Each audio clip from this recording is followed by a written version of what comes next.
Slavko Mihalić. Prolazim Zrinjevcem, dotiče me more. Prolazim Zrinjevcem, dotiče me more.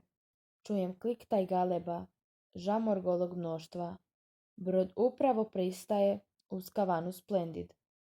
To ja možda more u svom srcu nosim i ono zove drugo more po uskim ulicama. Nedjelja je. Maestra Lore opustile pločnike. Pale se i gase svjetionici duha. Radost nesputane misli nalazi mjesta mrtvima i živima. Napokon se našla zagubljena stoljeća. Ribe izgovaraju svetu tišinu. Pa kad i podivlja more, ne utapa se smisao. Nevjera je očišćenje od vječne hrvatske žalosti. Dotiče me more i ja široko pružam svoje grane. Svaki korijen zatreperi nekim srebrom lista.